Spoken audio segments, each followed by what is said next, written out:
Most of the questions posed to the president and his cabinet secretaries today were on tariffs, the Texas floods, and the Middle East. And we will get to those in precisely that order. I want to start tonight with Ed O'Keefe at the White House and Kelly O'Grady in New York. Ed, great to see you. Thanks for joining us. It looks a little stormy out there on the north lawn of the White House, at least a little blustery. And it is clear, based on the exchange you had with President Trump yesterday and what he said today, that this idea of a hard Trump tariff deadline continues to evolve. It's about as firm as Jell-O, Major, based on comments he made last night and today.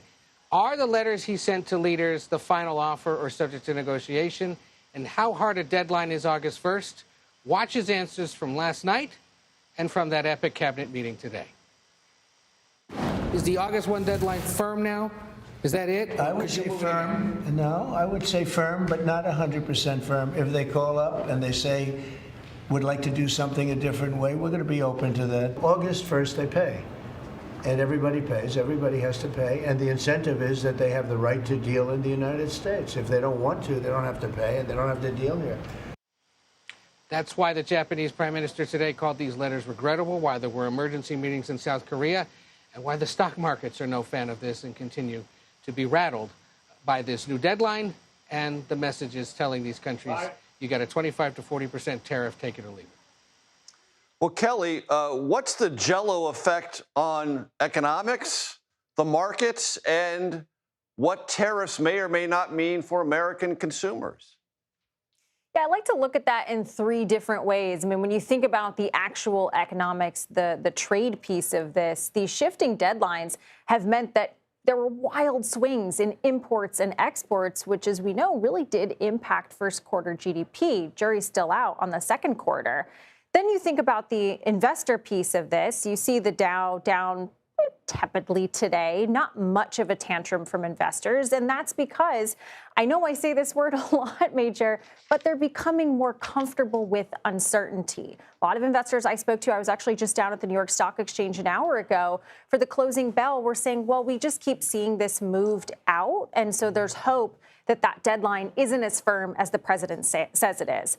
Then, though, I look at businesses and the consumer. I was looking at the Small Business Optimism Index that came out today, and businesses have seen inventory piling up that they're really concerned about because consumers are worried with all of this economic uncertainty and they're pulling back in spending. So investors shrugging it off, but there are material impacts to businesses and consumers that are trying to plan. Ed, we're going to talk in greater length with our colleague Caitlin Huey-Burns about Benjamin Netanyahu's visit to Capitol Hill, but he's coming back to the White House tonight. Israel is one of those countries trying to negotiate a trade deal. Is there anything in the offing there or with lots of other countries? Because the administration keeps promising big deals to be announced. Anything we're expecting? Well, remember, the original vow was 90 deals in 90 days. And he was asked about that and essentially said, oh, no, we've got them. But then at other points has suggested, well, there's so many countries we can only really negotiate with the big ones. That's why we're sending out these letters. We've been anticipating announcements of a deal with India, with Japan, with South Korea, who got letters telling them they've got 25 or 35% tariffs. There's the ongoing talks with the European Union.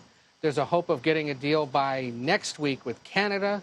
Nothing yet on Mexico. But all of these are your biggest trading partners and ones that you would think would be putting together something.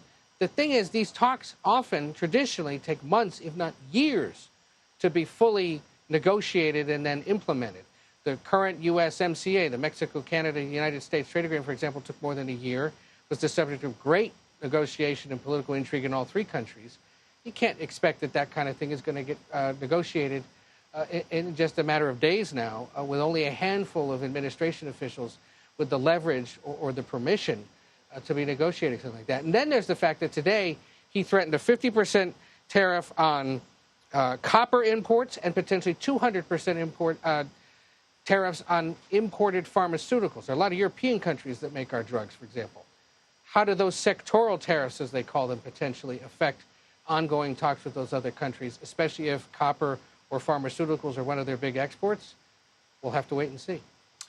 Kelly, the Council for Economic Advisors to President Trump released a report this morning that said the tariffs have had no inflationary effect from December until May of this year. And that was pointed to by the White House as evidence that there's nothing to worry about. There is no inflation specter here. How should we think about that report and what it may or may not tell us about this entire dynamic? Well, that's exactly why there's a lot of pressure on Chair Powell to cut interest rates, because in the inflation data, it hasn't really shown up yet. But businesses, we know, are paying those tariffs, the revenue that the White House keeps touting. So someone is taking a hit here, and eventually that gets passed on to consumers. So we expect in the next few months, when businesses were able to front load and not have to pass that tariff on to the consumer, that will be coming. And now you look at this August 1st deadline, if these larger tariff numbers, 25% on Japan, 25% on South Korea, who knows what's coming for some of these other countries, it's going to be meaningful, but it would be something that you'd see likely down the road. Ed O'Keefe called it an epic cabinet meeting. This was an epic way to start our show. Ed O'Keefe, Kelly O'Grady, thank you very, very much.